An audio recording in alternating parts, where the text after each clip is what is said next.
wala makana. Ada Allah sejak dulu wala makana, tapi dia tidak bertempat. Itu jawabannya. Jadi kalau ada orang menanyakan aina Allah, dari pertanyaan aja itu suatu yang salah sebenarnya. Dan itu bisa dikatakan itu hal yang bid'ah, pertanyaan bid'ah. Ya. Yang gak ada di zaman Rasul nanyain Allah di mana, bahasanya begitu. Ya, maka jawaban Ali, Allah ada sejak dahulu, ya, wal awwalu wala makana lahu, bahasanya gitu. Tidak ada tempat baginya, dia tidak bertempat gitu. Karena nggak ada tempat yang bisa mencukupi Allah. Apa sifatnya Allahu Akbar? Yang maha besar, nggak ada yang lebih besar dari Allah. Berarti kalau nggak ada yang lebih besar dari Allah, Allah nggak butuh tempat. Ya, maka sifat yang namanya Tuhan itu nggak membutuhkan tempat. Yang membutuhkan tempat adalah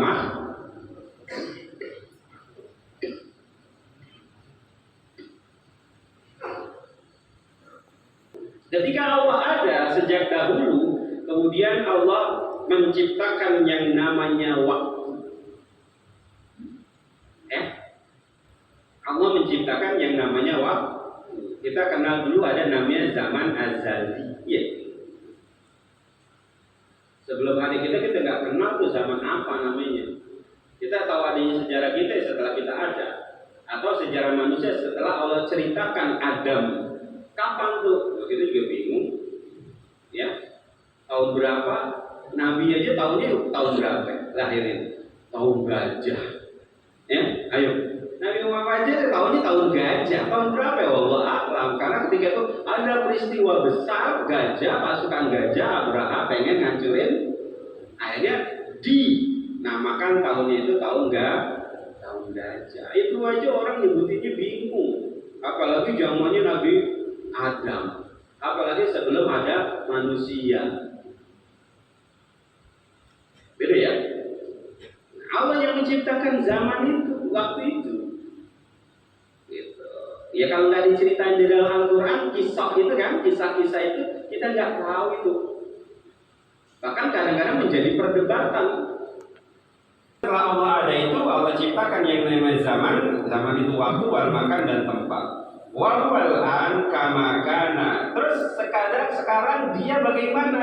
Dia sekarang kamakana, keadaannya sebagaimana ada sejak dahulu, ya kayak gitu. Gak berubah. Apa ya Allah berubah? Dulunya gak butuh tempat, kemudian akhirnya butuh tempat. Gak begitu. Yang namanya berubah itu ya kan? Coba aja makhluk kita manusia. Yang tadi jalannya tegak banget kan gitu, akhirnya berubah. Jalannya udah mulai lambat, susah, butuh menopang, udah mulai kaki tiga, ya kan? Kan lumayan, kaki tiga buat panas dalam. Ntar ada yang kakinya 4, ya, bukan 1 doang gitu aja. Macam-macam. Itu kan manusia itu ada waktu-waktunya, bahasanya kalau yang udah kakinya 3 itu ya sebenarnya udah asar. Ya kalau kita ini 40-an ke bawah itu mungkin masih zohor gitu. Yang udah anjir, yang udah gitu ya, itu zohor mungkin ke bawah. Tapi udah lewat zohor sono ya bisa jadi itu udah mendekati asar kan. Apalagi mau maghrib ya. Oke? Jadi keadaan Allah sekarang bagaimana? Kamakana, sebagaimana dia awal adanya kayak gitu, nggak ada perubahan. Allah katakan misalkan dia maha kaya, dia nggak bakal miskin, gitu. Tapi manusia dulunya kaya bisa miskin, ya kan? Karena kenapa? Ya pada akhirnya kan nanti ada orang tuanya yang paling kaya, punya anak banyak, bagi-bagi, berkurang nggak? Ya berkurang. Tapi punya ini berkurang, apalagi kalau berantem. Ya kan? Orang kaya Indonesia itu yang punya apa? Pabrik rokok. Itu kan berantem itu. Iya, anak-anak yang berebutin ini ya, triliunan. Belum yang lain. Wow, kayak gitu. Sejarah emang kayak gitu. Karena manusia itu nggak memiliki sifat al-ghani. Tapi Allah al-ghani maha kaya, maka nggak berubah kekayaannya. Sedunia minta sama Allah nggak berkurang sedikit pun kekayaannya. Ya, kan Allah kasih semuanya ya. Yang nyembah dia dikasih, yang nggak nyembah dia dikasih. Nah, gitu. Kita harus yakin itu. Kita nyembah Allah pasti Allah kasih. Yang nggak nyembah Allah jadi kasih. Oke. Kemudian duna makanin wala zaman, tanpa adanya Allah, tanpa ya tempat juga tanpa waktu. Allah itu keberadaannya tanpa tempat, tanpa waktu. Apakah dibatasi oleh waktu? Enggak. Kan sifatnya Allah itu baqo, kekal. Ya kalau makhluk itu ada batasan waktunya loh. Ya, bahkan ada keterangan, mohon maaf, surga neraka aja itu ada batasan waktunya. Jadi khalidina fiha aja ada keterangan yang mengatakan ainu qadarun bi qadari. Ya, ditetapkan sesuai dengan kadarnya, ukurannya. Kemana nanti pada akhirnya? Ya kita ngomong apa? Inna lillah wa inna ilaihi. Asalnya dari Allah, baliknya ke Allah. Tuh ujung-ujungnya sampai begitu. Ya, Allah Allah. Terus qala Abu Hasan As-Sadili radhiyallahu anhu, berkata Imam Abu Hasan As-Sadili, ya pendiri daripada Thariqah Sadziliyah, asal namanya adalah Ali, asalnya Ali. Tapi terkenal dengan Abu Hasan Sadzili atau Imam Sadzili. Ya, ada yang menisbahkan As-Sadzili itu kepada tempatnya, kampungnya, desanya Sadzili. Tapi pernah juga Imam Abu Hasan Sadzili itu, ya Imam Sadzili tanya sama Allah langsung. Ya Allah, namaku Ali, tapi kok kenapa aku dikenal dengan Imam Sadzili? Jawaban Allah, Pak.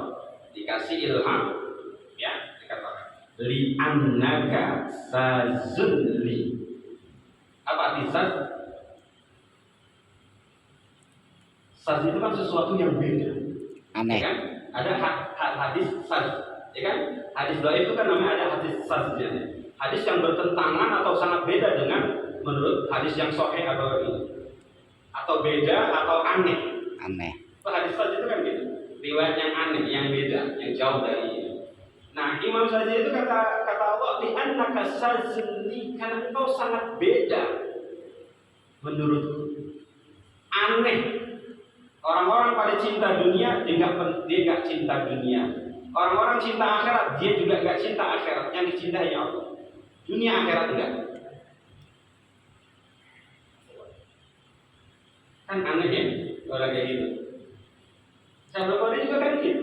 Ente kalau mau ketemu Allah, benar-benar ketemu Allah, kenal Allah, tinggalkan dunia akhirat. Dalam artinya ibadah itu bukan karena akhirat surga ya. Sampai kayak gitu mungkin. Baru nanti benar-benar ketemu yang punya surga.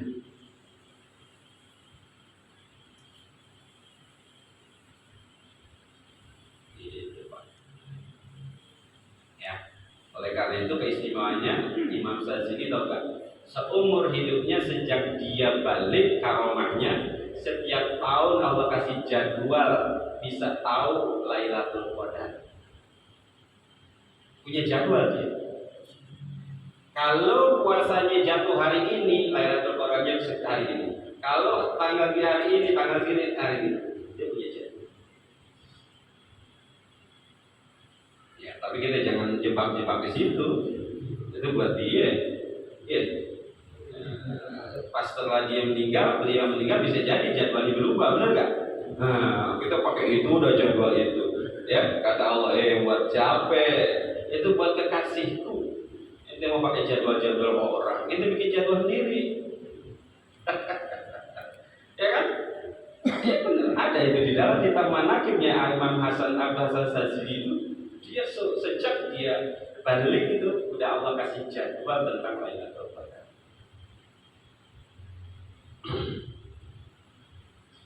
Apa kilali?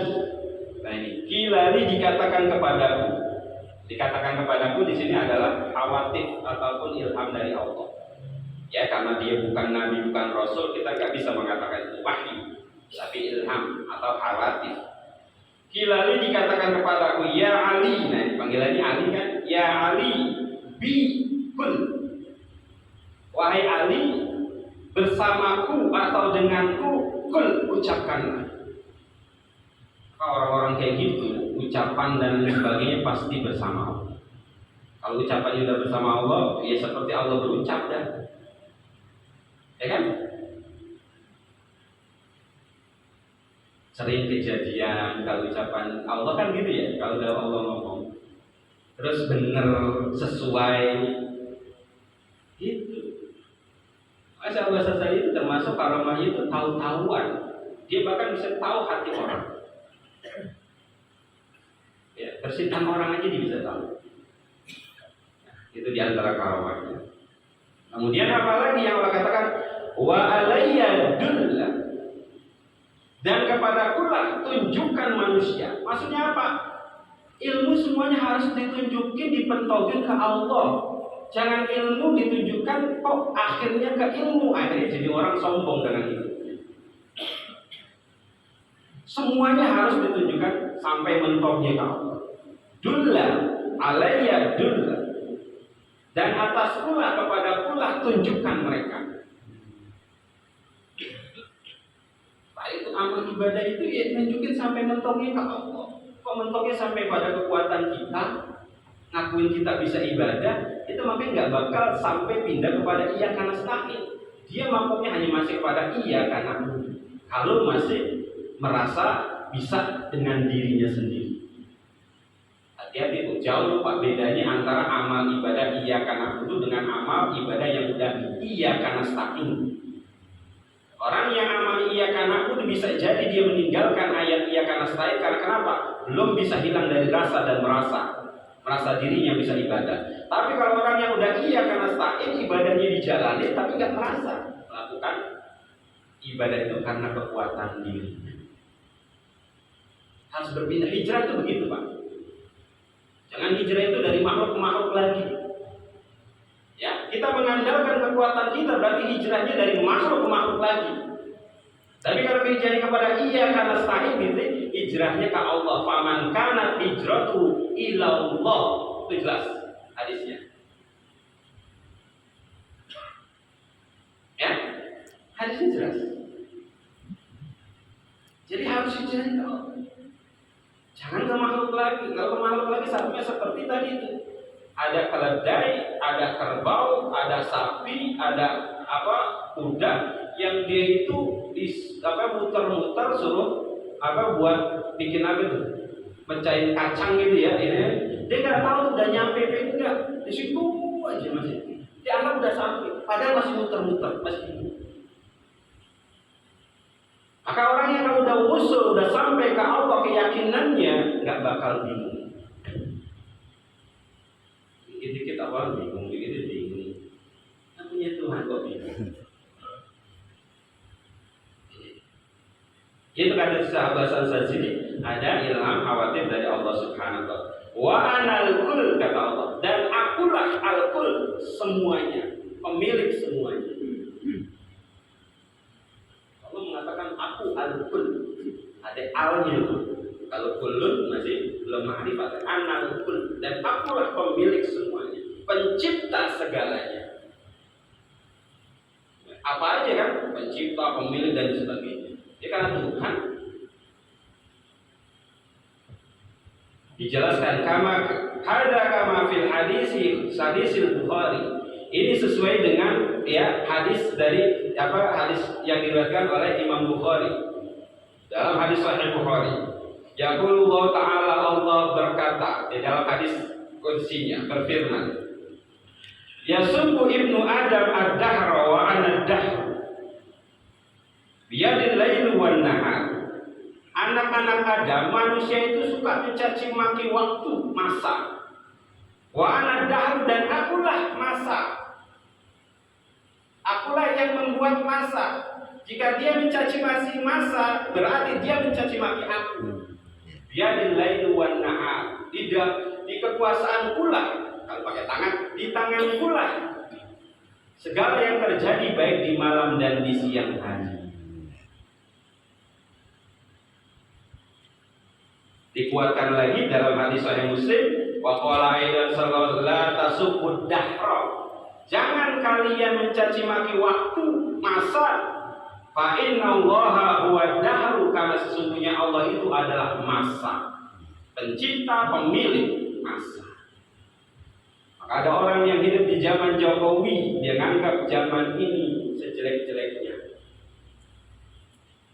Ada lagi orang itu di zaman siapa sebelum Jokowi? SBY. Maka itulah sejelek-jelek masa. Ketika keadaannya memang nggak baik, mungkin dari segi ekonomi kan. Ya, sebelum SBY siapa? Megawati. Maka zaman Mega ketika itu sejelek-jeleknya masa. Sebelum Megawati, Gus Dur, itulah sejelek-jeleknya masa. Sebelum Gus Dur siapa? Habibie, itulah sebagai, karena memang keadaannya begitu, nggak berubah-ubah. Zaman Soekarno, begitu, itulah sejelek-jeleknya zaman. Yang mau diomelin siapa?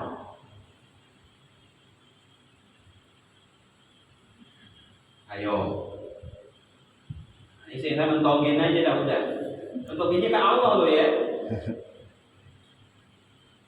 Jadi secara tidak langsung ketika kita mencaci masa, misalkan keadaan kita kayak gini, kemudian kita mencaci masa, secara tidak langsung hati-hati.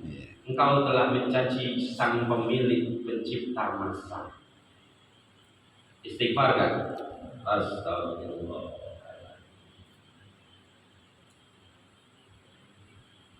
Dari zaman dulu, zaman Nabi Muhammad diutus, ada orang kaya, ada orang miskin. Apa iya setelah Rasulullah wafat kemudian naik setelah itu Abu Bakar jadi khalifah, yang dulunya kaya kemudian jadi miskin. Ini gara-gara Abu Bakar itu miskin.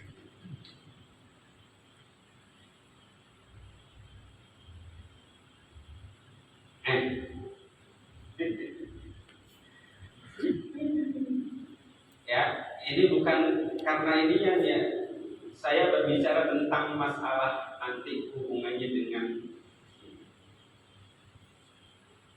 keseringan kita seperti itu, nanti kita tidak sadar. Itu mengurangi daripada kejernihan hati kita. Yuk kita ambil aja sebagaimana hadis qudsi Allah kata, ana inda zanni abdi. Aku berdasarkan sangkaan hamba. Terus bersangka baik dengan Allah, sang pemilik masa, sang pencipta masa. Minta kekuatan dari Allah. Kali mungkin kita dari sisi ekonomi memang kayak gitu, tapi kalau Allah kasih kekuatan secara batiniah, secara rohaniah, kita bisa bangkit. Toh banyak orang-orang yang dari sisi ekonominya hebat, tapi mereka nggak bisa bangkit rohaniahnya. Bahkan terperdaya dengan dunia materi. Pengen kita kayak gitu. Dan sejarah banyak. Di zaman Nabi Musa ada yang namanya Korun. Di zamannya Nabi Muhammad ada yang namanya Saklaba. Benar gak? Nih. Saklaba kan udah diwanti-wanti sama Rasulullah, sabar ente, jangan bosen minta sama Allah. Enggak, saya udah bosen miskin, kita doain biar kaya, kasih modal, minta modal sama Rasulullah, kasih kambing. Sampai pada akhirnya nggak bisa nggak mau mengeluarkan zakat karena merasa kambingnya bisa banyak kayak ribuan kayak gitu, hasil usahanya. Ini yang dikatakan rasa dan merasa sulit. Kata nabinya aja nggak diorangin ketika itu, yang ngasih kambing. Kata Allah yang mewajibin ngeluarin zakat nggak digubris, sehingga beberapa kali diutus Rasulullah untuk ambil zakat itu, nggak mau juga, turun ayat. Kau usah lagi. enak itu di zaman Rasul. Hidup zaman Rasul yang model kayak gitu enak. Nabi aja rindu zaman kita. Ikhwani, bener kan? Dia ngomong tuh. Rindu dengan saudara-saudaraku, walaupun itu ngomongnya di hadapan para sahabatnya. Bukankah kami ini adalah saudaramu ya Rasulullah? Lah, bal antum ashabi, engkau adalah sahabatku. Sahabat adalah orang yang bertemu, beriman, mati membawa iman. Tapi ikhwani yang gak pernah lihat aku,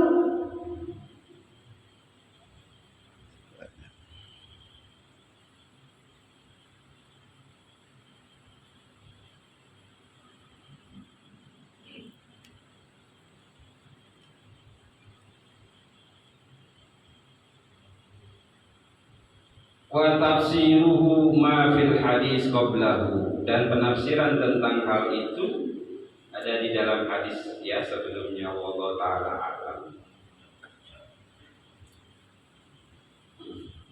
Ali menyebutkan ya dalil yang ke-10 tentang butlan wujudil hijab. Faqala, maka Sayyidina Athaillah mengatakan kaifa yatasawwaru ayyajibau syai'un walau lahu lamma zahara wujuda kulli syai'in. Bagaimana tergambar ya sesuatu itu bisa menutupi Allah, padahal seandainya kalau bukan Allah niscaya tidak akan nampak segala wujud sesuatu di dunia ini. Benar gak? Kalau bukan Allah gimana bisa nampak? Kasih tahu tuh bocah-bocah tuh, kalau nggak dibagi lu nggak jadi orang. Kok merasa bisa sukses sendiri?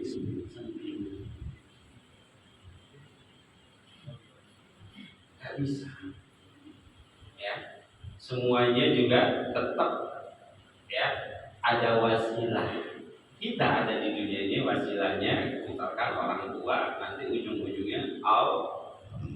Kita ambil terlebihnya Allah dan gitu ya. Kalau Allah nanti pantulannya ke orang tua juga birrul walidain. Kalau kita udah Allahnya yakin cepret pasti ke bawahnya itu wasilahnya itu adalah birrul walidain. Wa qadara rabbuka alla ta'budu illa iyyahu wa bil. Itu kan digandengin. Atas dulu, baru mantul ke bawah. Gitu. Jadi semuanya itu pantulannya dari sana. Ya.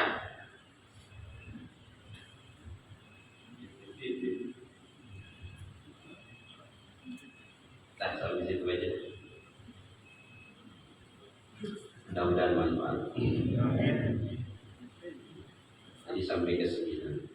Hadirin Bapak sekalian, mari kita baca surat Al-Fatihah. Kita doakan orang tua kita, guru-guru kita, jamaah kita yang telah tiada. Semoga Allah terima segala amalnya dan segala kegilatannya, diberikan derajatnya yang dalam keadaan sehat semoga Allah akan penyakitnya, memberikan kesabaran yang kesabaran itu merupakan mengangkat yang berfungsi. Semoga Allah berikan keberkahan yang keberkahan rezeki, keberkahan umur, sehat walafiat, selamat akhirat, menjaga anak-anak keturunannya sampai kiamat. Tanya ilaha terjadi Mustafa Muhammad sallallahu alaihi wasallam. Al-Fatihah. A'udzubillahi minasyaitonir rajim. Alhamdulillahirabbil alamin arrahmanir rahim maliki yaumiddin. Iyyaka na'budu wa iyyaka nasta'in ihdinas siratal mustaqim siratal ladzina an'amta 'alaihim ghairil maghdubi 'alaihim. Astaghfirullahaladzim, astaghfirullahaladzim, astaghfirullahaladzim. Bismillahirrahmanirrahim. Alhamdulillahirabbil alamin. Allahumma shalli ala sayyidina Muhammad wa ala ali sayyidina Muhammad. Allahumma inna nas'aluka al-afwa wal ma'afata min al-jinni wal jinni wal akhirah. Allahumma inna nas'aluka al-khayra kullahu wa na'udzu bika min syarri kulli. Ya Rabbal qulub. Allahumma nas'aluka al-baqiya bi hawaijina wa tarfa'ani درجاتنا وتشفينا بمرضانا ومرضى عن والدنا وأمهاتنا وأجدادنا وجداتنا وإخواننا وشيوخنا ومعلمينا وسائر hurmati Sayyidina Muhammad. Amin. Rabbana atina fid dunya hasanah wa fil akhirati hasanah wa qina adzabannar. Ya Allah. Sallallahu alaihi Ya Muhammad. wasallam. Alhamdulillah.